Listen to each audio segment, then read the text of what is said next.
Assista agora a live Semeando Fundos Comunitários. Olha, eu estou aqui com a Amanda Ribeiro. Hoje é dia 16 de junho. A Amanda, ela foi proponente de um projeto chamado Cartografia Social e Ecologia de Saberes. Foi de agosto do ano passado, né? Isso. E aí, é, algumas semanas, talvez até mais de um mês atrás, ela colocou aí para gente que não vai conseguir executar esse projeto, né? E aí a ideia aqui é saber um pouco do que aconteceu, qual foi o contexto, né? Para a Tá gente ter esse bom, feedback. tá, joia. Primeiramente, obrigada, tá, o Renato, porque desde o início, você, a Elcia, sempre por a Jaque, eu tive muito contato com a Jaque, foram muito solícitos, assim, né, e muito acessíveis, diante de todas as atividades que a gente sempre propôs, via parceria PUC, né, no PEGS, enfim. E aí, em 2020, foi 2020, eu participei com a Jaque de um projeto que era de cartografia do Portal Diálogos, né? E aí, assim que nós terminamos esse projeto, eu já estava no mestrado, desenvolvendo a minha dissertação, onde eu desenvolvi várias cartografias sociais, como a comunidade quilombola lá de Brumadinho, que foi atingida pelo rompimento da barragem, da Vale.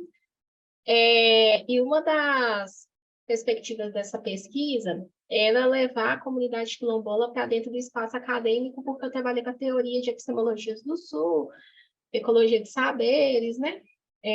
Do autor Boaventura, e usei outros autores com uma perspectiva mais decolonial. E aí, a PUC não tem recurso para a gente poder, mesmo sendo pesquisadora, né, associada à universidade. Eu não tive suporte assim, para desenvolver a pesquisa. Eu tive bolsa que contemplou só a mensalidade. Então, o meu orientador, que é o Theo, você conhece, né? Sei, conheço. Ele, como é que eu falou assim, Amanda? Porque aí, antes de chegar nesse ponto, é porque a minha pesquisa também tem um viés extensionista. Eu sempre participei da extensão dentro do âmbito da universidade, sabe? E a extensão é exatamente isso, né? Ser de encontro à população e também aproximar esse sujeito para dentro do espaço da universidade, né? Para a gente fazer essa troca de saberes, partindo do pressuposto que não só a universidade é esse espaço de produção de conhecimento, né? Mas existem saberes outros, existentes nesses territórios, sobretudo onde estão localizadas as comunidades quilombolas. Então, a proposta era eles conhecerem o espaço da universidade, e também poder dar curso, palestra, sabe? Para os alunos da graduação e da pós-graduação. E aí o Theo falou, olha, por que você não tenta via fundo regenerativo? Você fala, né, das cartografias, você já está desenvolvendo, porque desde o meu primeiro contato com eles, eles tiveram essa demanda de delimitação territorial. Então, a ecologia dos saberes, ela funciona também nesse sentido do saber técnico nosso, da universidade, com o saber tradicional, porque ninguém é melhor que os quilombolas para falar do seu território, né? Porque quando a gente pega o mapeamento deles, tem uma delimitação que foi feita pelo Estado, mas não Uhum. foi feita em diálogo com a comunidade. Tanto que hoje, quando eles pegam os mapas, eu até expliquei isso para a Elcia na época, eles ficam assim, mas essa delimitação está errada. Nosso território está muito menor do que ele é. Eles não consultaram. Então, as cartografias que a gente desenvolveu foi colocar o GPS na mão do quilombola e andar com ele pelo território, e ele ia mapeando o que é o território quilombola. Aí nós fizemos novos mapas, não sei se você chegou a ver na dissertação, e aí, esses mapas, mesmo que não são oficiais, é oficial da comunidade, porque agora eles vão Uhum. utilizar nas reuniões, junto com o plano diretor municipal que está em desenvolvimento, né? E o INCRA, Fundação Cultural Palmares, para reivindicar essa terra que não está documentada, oficializada nos documentos oficiais que existem, né? Que classificam o que é o território quilombola. Uhum. Aí, eu precisaria desse apoio, né? Na época, eu precisei desse apoio do fundo para a gente poder levar os quilombolas para a PUC, para eles Uhum. passarem esse conhecimento territorial, ancestral, para os alunos da graduação, sabe?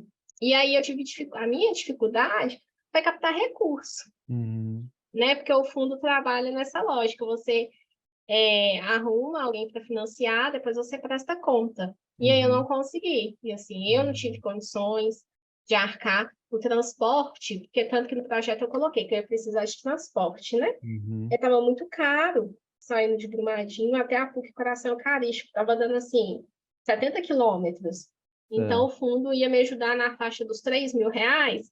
O transporte estava ficando 2.700, 2.800. Então, eu teria que tirar do meu bolso, porque eu tentei, até via a prefeitura de Brumadinho, não consegui. E aí eu falei, então vou deixar para lá. Mesmo com essa perspectiva de, olha, você vai pagar, mas daqui a uma semana você recebe o... né? Não consegui. Porque, assim, em Brumadinho, não sei se você está sabendo o que está rolando lá, está muito complexo essas disputas, sabe, Hum. entre atores dentro Ainda? do território. Ainda, eu acho que até intensificou, porque você tem, igual tanto que naquela pesquisa que nós fizemos, né? É. A Jaque até tinha me falado para a gente poder fazer uma nova pesquisa, porque tem que atualizar. Porque você percebeu a quantidade de grupos que estão atuando, né? No Ah, território. sim. Fora novas assessorias, então, assim, não só as comunidades, mas o próprio poder público local está com muita resistência. Igual agora a gente teve uma demanda da. Como é que é o nome? Ampare, aquela associação da mulher e da pessoa com deficiência, que o Sim, Maurílio é Amparo. presidente. Isso. Exato. Ele procurou a gente, até me mandou uma mensagem na semana passada que ele está querendo que a gente vá lá na Câmara de Brumadinho, no PEGS, alguns pesquisadores, para poder dar curso de empreendedorismo Certo. social, da geração de emprego e renda, do pessoal da Amparo. E está sendo uma burocracia danada para a Prefeitura de Brumadinho, pelo menos ceder espaço, pagar transporte, tipo assim, da gente saindo aqui de BH para ir para Brumadinho. Então, está tendo essas resistências, sabe, assim, Uhum. que tem atravessado um pouco a atuação. Então, eu me vi diante disso e, assim, eu moro na região metropolitana de BH. E a É, cidade que eu moro até Brumadinho é 100 quilômetros. é. Então, durante a pesquisa, eu já arquei todo mês com as minhas idas lá. Então, se eu tirasse do meu bolso também o valor de transporte para poder É. pagar esse projeto, é Onde que inviável. você mora, Amanda? Eu moro em Ribeirão das Neves. Quer dizer, do outro lado, né? No Ter que outro lado. atravessar Belo Horizonte ou pegar o anel. Exatamente. É, Eu sempre peguei o anel é, 040, né? Fui claro. pelo topo do mundo. Então, assim, para mim foi nesse sentido, sabe, Renato? Não foi nem tanto igual você falar, será que a gente não explicou? Nossa, a Elcia foi um amor. Ela me É, explicou muito bem, no fundo, eu já conhecia através da Jaque, né? Eu adorei trabalhar com a Jaque na época. Mas a minha dificuldade foi financeira, de conseguir pessoas, né, parceiros, para poder estar entrando com esse investimento, mesmo que o fundo fizesse o reembolso. E eu, assim, poderia até ter movimentado, assim, mobilizado esforços para pegar dinheiro aqui, família, para... Mas eu achei até injusto, assim, diante de todos os atores também que estavam envolvidos na pesquisa, que não era só eu. Aí não é, cabe entrar nessa perspectiva, sabe? Então, é. Mas, é, mas eu acho que faz sentido esse raciocínio seu, né? No sentido seguinte, que quando você está fazendo algo que é coletivo, né? Os esforços também têm que ser compartilhados. Então, assim, você falando assim, poxa, uma coisa tão simples quanto um empréstimo de uma semana, né, de 10 dias para contratar um ônibus, e se eu não consigo o apoio do território, né, tem alguma coisa errada aí com o território, ou, né, com a dinâmica toda. Às vezes as coisas têm que ser merecidas, sabe? exatamente. É. E aí foi essa barreira, essa dificuldade que eu encontrei, sabe? Ao Uhum. longo. Aí, por fim, eu foquei em terminar a dissertação, porque o prazo já estava ali estourando, eu tinha até março desse ano, e ano passado eu ainda fui apresentar lá na Inglaterra, em Cambridge, no seminário, essas experiências com a cartografia, sabe? Uhum. Com os quilombolas de Brumadinho, isso também mexeu muito comigo financeiramente. Então, eu não consegui, de fato, aplicar. Aí, por coincidência, recentemente eles mudaram as lideranças comunitárias, você vê também como que está ligado à gestão do território, né? Aham. Uma nova presidenta assumiu a Associação Quilombola, que é nova, é uma associação que vai fazer 2 anos. Ela foi criada após o rompimento da barragem, justamente por conta dessa entrada em excesso de atores externos, né, ao território, grupo de pesquisa, assessoria. Essa é a do Rei Batuque, do Seu Cambão? Não, Não, a do Rei Batuque Socambão é Marinhos, é do lado. Marinhos, tá. Eu desenvolvi em Ribeirão, é a primeira comunidade da Certo. região ali. E aí recentemente nós tivemos um projeto aprovado na PUC, né? Quando eu tentei o fundo, os nossos projetos da PUC todos encerraram. O PUC Minas e Brumadinho, todas aquelas parcerias, acabou, né? Hum, Aí esse ano nós conseguimos aprovação pelo TEL como coordenador do projeto, e eu defendi a dissertação, mas meu vínculo com a comunidade continua, né? Então, a gente hoje ainda desenvolve ações no território, de intervenção mesmo, junto à comunidade. E aí, essa nova liderança lá do Quilombo me falou: Amanda, eu tenho conseguido um diálogo, estabelecido um diálogo muito tranquilo com a prefeitura. E, uhum. recentemente, eu consegui ter ônibus para ir até num evento que eles fizeram em Betim. Eu falei assim, ela chamou Lízia. Falei, Lízia, olha então a possibilidade da prefeitura liberar um ônibus municipal para estar levando vocês na PUC. Ela conseguiu. Olha, Aí a prefeitura vai disponibilizar o ônibus, eles vão até vir dia 24, sábado que vem, para ai, conhecer o museu, eles vão conhecer o museu da PUC, vão fazer então, umas no oficinas final lá. das contas, você conseguiu viabilizar o projeto, É, né? Que bom, é. parabéns, parabéns. Pois é, graças a Deus, assim, e igual você falou, né? Porque também não houve um esforço só da minha parte. É, Houve agora, né, uma gestão preocupada em fazer essa parceria, né? E aí ela correu atrás, falou assim, não, a gente vai conseguir. E também porque você cria expectativa na comunidade, né? Porque quando o projeto foi aprovado, eu fiquei muito feliz e eu acabei comunicando a eles, olha, a gente conseguiu o projeto, agora vamos mobilizar esforços porque a gente conseguiu o recurso. Só que ele ficou parado. O pessoal falou assim, deixa que alguém vai correr atrás, se der certo, deu, não der. E isso é muito chato, né? Igual você falou, senão fica aquela coisa. E você fica sobrecarregado também, se não tiver um coletivo ali mobilizado em prol dessas iniciativas. E aí, é. esse ano, parece não, as coisas mudaram, e aí conseguiu, via prefeitura, a gente não vai ter nenhum custo, né? Nenhum gasto. A PUC vai oferecer questão da alimentação e tal. E aí vai ser uma atividade do projeto, né? De extensão lá da ProEx, e eles vão à PUC. É. Bem, essa conversa daqui, ela me traz alguns ahás, né? Alguns, que é essa questão, a contrapartida comunitária, né? Então, às vezes, assim, não foi por design, foi por contexto e circunstâncias que a gente precisa, a maneira da gente viabilizar o fundo foi nesse modelo de reembolso, né? Isso. Quer dizer, toda uma questão burocrática e de capacidade operacional da gente acompanhar pela nossa cidade, assim por diante, de conseguir a prestação de contas depois, né? A gente fez dessa maneira que tem outras organizações que fazem, né? Em Belo Horizonte tem o INDEC, que é lá do pessoal do BDMG, também é por meio de reembolso, né? Não conversei com eles, mas eu imagino que deve ser algo nesse sentido, de facilitar.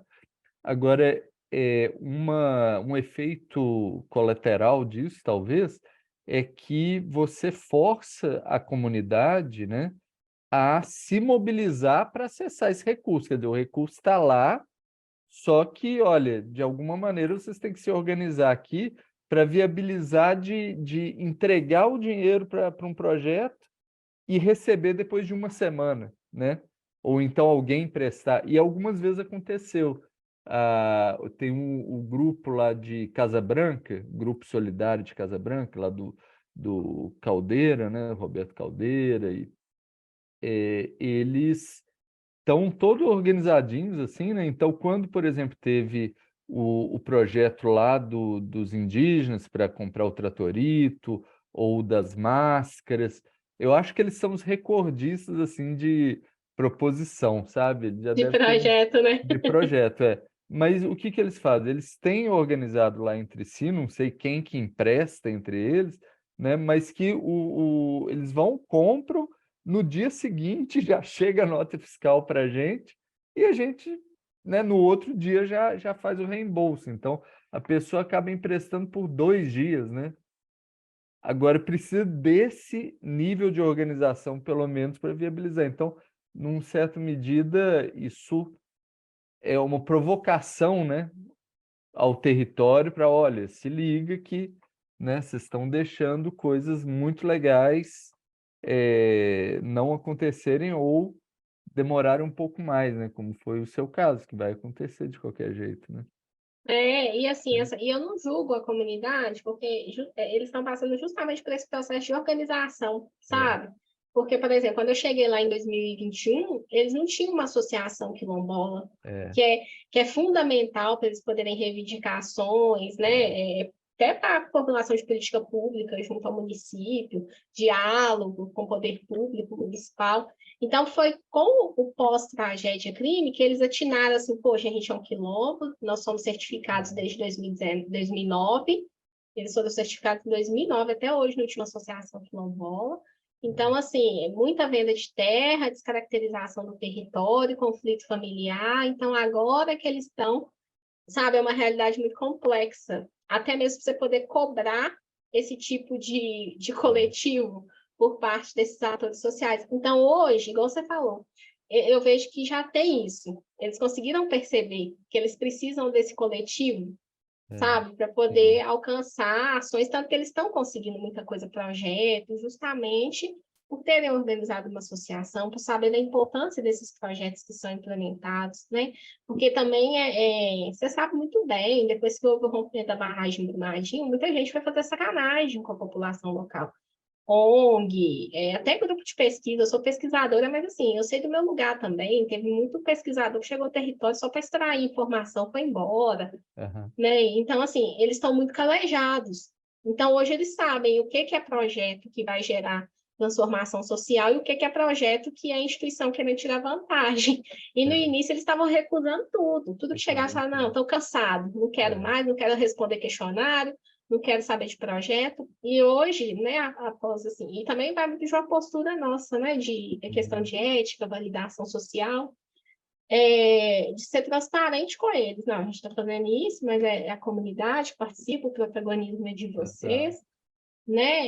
Então, eu vejo um movimento hoje de fortalecimento dos laços afetivos, de confiança, que tende a facilitar, sabe, a implementação dessas ações no território. Não só no Exato. Quilombo, mas assim, eu falo em outros territórios do município de Brumadinho, como um todo. Exato, exato. A construção da confiança, né, é muito importante. Quando 2019, quando teve, né, e o pessoal estava traumatizado e veio um assédio muito grande de imprensa, de ONGs, governos, tudo mais, a desconfiança era absurda, né? Aí agora, 3 anos, mais de 3 anos, 3 anos e meio, depois da barragem, várias dessas organizações já não estão mais lá, né? Então, muitas saíram, as que É, estão não conseguiram fazer muita coisa. exato. Então, assim, acaba que a gente ganha um crédito por causa disso, né? O fundo está lá, tem 3 anos e meio, a gente não faz muito barulho, não, né? Porque, enfim, é, né? Até no começo, assim, a gente sentiu precisando dar um passo atrás, ficar um pouco mais na retaguarda, porque tava o clima muito pesado, né? Mas agora eu acho que a poeira baixou, né? Tá nessa hora de construir as bases mesmo, po- em um outro lugar, sabe?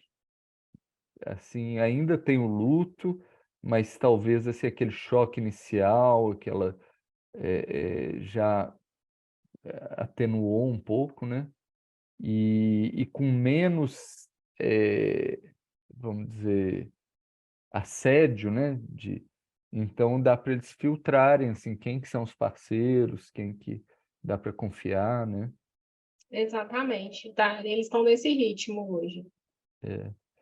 Eh, Bem, a maioria das perguntas que eu tenho listado aqui, a gente já respondeu assim, ó, só na conversa, né? Sem nem perguntar. Agora, tem umas que tem a ver com a ferramenta, que é o seguinte, olha, em uma escala de 1 a 10, sendo 1 pouco provável e 10 muito provável, qual a probabilidade de você recomendar o fundo para outra pessoa? Ah, 10. De 1 a 10 também, sendo 1 muito difícil e 10 muito fácil, qual foi a facilidade em escrever o seu projeto no fundo? 10. De 1 a 10, 1 muito difícil, 10 muito fácil, qual foi a facilidade em realizar prestação de contas e receber o reembolso? Esse não teve, né? Não teve. E de 1 a 10, sendo 1 muito confuso e 10 muito claro, como foi sua experiência com as regras e procedimentos do fundo? 10 é muito fácil? 10 é muito claro, né? E 1 é Ah, muito muito claro. Muito claro, 10. jóia. E sobre a agilidade e velocidade de resposta do fundo, 1 sendo muito lento e 10 muito rápido. Renato, você me dá só um minutinho? Claro, claro, Um fica à minutinho, vontade. tá? Volta agora. Só... Tá, fica à vontade.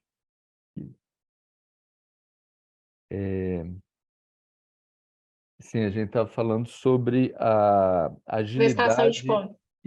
não, agilidade e velocidade de resposta do fundo, quando você Ok. precisou de tirar uma dúvida ou de algum. Ah, tá. 9. Tá, Porque teve aquela questão dos e-mails, né? Que às vezes, assim, a gente... foi. Mas não, é tranquilo, 9. É, essa questão dos e-mails, ela é recorrente, sabe? A gente Aham. teve, em vários momentos, dificuldade em checar o e-mail e responder no tempo certo, porque é um e-mail que vai meio coletivo, né? Ah, Então, é às vezes, verdade. vai lá, alguém abre e não conta para quem era para receber, então a gente tem que trabalhar esse processo daí, né? Isso. Bem, agora algumas perguntas abertas. O que você sugere para melhorar a divulgação do fundo em Brumadinho? É, talvez, né, divulgar mais nas redes, sabe? Assim, eu vejo que o pessoal lá hoje, eles movimentam muito o Instagram, até o Facebook. O Facebook, principalmente as pessoas mais velhas. Mas os grupos que precisam, né, as associações, os atores, o pessoal do terceiro setor, talvez se o fundo, porque o fundo tem o site, né? Mas se o fundo tivesse talvez um Instagram, tem Instagram? É, sabe que eu não sei? Pois é, porque se tivesse um Instagram que postasse, por exemplo, tal ação está sendo desenvolvida com auxílio do fundo no território de Brumadinho ou em outro município. Aí também divulga, faz tipo um material audiovisual que bem didático, que fala, ó, o fundo ele pode te ajudar nisso, nisso, nisso, É, sabe? Assim, eu acho que nesse ponto, porque as pessoas nem sabem que tem o fundo, às vezes, sabe? Lá no território. No Quilombo, eles sabem, porque eles já foram contemplados uma vez, sabe? Mas tem lugar que o pessoal fala, existe um fundo regenerativo e tal. ótimo. Tá, obrigado. E o que você sugere para melhorar o apoio aos projetos aprovados? Eu não tenho o que reclamar, sabe? Porque a minha questão foi financeira, né? Eu não consegui captar recurso, mas em termos de diálogo, igual no início, assim que eu submeti, nossa, a Elsa entrou em contato comigo, nós conversamos. Na época que eu estava com a Jaque também, todos as dúvidas eram esclarecidas nesse sentido, eu acho que não tenho que Ah, melhorar nesse sentido, não. legal. É, o que você sugere como ação para captar recursos para o fundo? Nossa. Difícil. Essa eu não saberia responder, assim. Acho que até para captar recursos, as pessoas têm que, os investidores têm que saber o que é o fundo, né? Tem que ver o que já foi desenvolvido até aqui, muito nesse sentido, assim, de dar visibilidade, porque é algo que a gente estava comentando recentemente. porque a Jaqueline, que faz parte da nossa pesquisa lá na PUC, a gente está precisando de viabilizar dinheiro para transporte. Aí o Theo até falou, vamos pedir para o fundo, para nós, os bolsistas, irem em Brumadinho desenvolver nossas ações, com os catadores de material reciclado e com os quilombolas. E tem os povos indígenas também, porque o nosso projeto não tem recurso. Aí teve gente no grupo que falou, existe o fundo, eu não sabia, sabe? Aí eu acho que, até para captar recursos, se houver uma divulgação, facilita. Com certeza, com certeza. A última pergunta é: o que precisaria acontecer para você participar da gestão do fundo em uma das necessidades acima? Para participar da gestão do fundo, eu sou boa, eu vendendo meu peixe. Eu gosto muito dessa questão de divulgação, assim, que é algo que eu já trabalho com, no grupo de pesquisa, no NUPEG, eu faço a gestão do Instagram, dos projetos, né? O Theo colocou mais uns 2 colegas na linha de frente de captar esses projetos que estão abertos, editais, FAPEMIG, CNPq, CAPES. Então, geralmente, a gente que faz a leitura desses projetos, o repasse de informações, submissão e a divulgação dos resultados, né? Porque eles pedem isso a todo momento, né? A indústria acadêmica quer resultado. Eu acho que se fosse para mim atuar hoje no fundo, eu iria ajudar muito nesse sentido, de divulgar os trabalhos que são desenvolvidos em Brumadinho, até porque eu conheço e tenho diálogo com o pessoal que é contemplado, né? Eu vi lá no site que tem uma galera que a gente conversa que tem o suporte do Fundo Regenerativo. Eu vejo nesse sentido, assim, sabe? De dar visibilidade, porque eu sei da importância disso para a comunidade. Porque, igual você falou, muitos grupos, o Quilombo está começando esse movimento, mas muitos atores locais, eles já têm essa articulação de conseguir captar recursos, sabe? E com o fundo, eles conseguiriam avançar em vários aspectos. Maravilha, Amanda. Então, olha, eu já te convido para você fazer parte da gestão do fundo, fazer parte da Associação Nossa Cidade, né, Que legal! que é Participe, vocês me explicando direitinho depois como que faz, com o maior Vamos, prazer. vamos agora mesmo. Eu vou, então, parar aqui a gravação, né? Tem mais alguma coisa que você queira falar sobre? Não, não, só isso, obrigada. Tá, joia. Essa gravação eu vou compartilhar com o pessoal que está fazendo a gestão, né, do fundo e também a pesquisa, né? Tem uma pesquisa que está sendo feita, encomendada, vamos dizer, pela Rede Como A, né, que é a antiga Rede de Filantropia e Justiça Social, e, e aí está sendo feito um estudo para sistematização de como que funcionou o fundo, né? Aí isso aqui vai ser muito útil. Muito obrigado, viu? Por nada.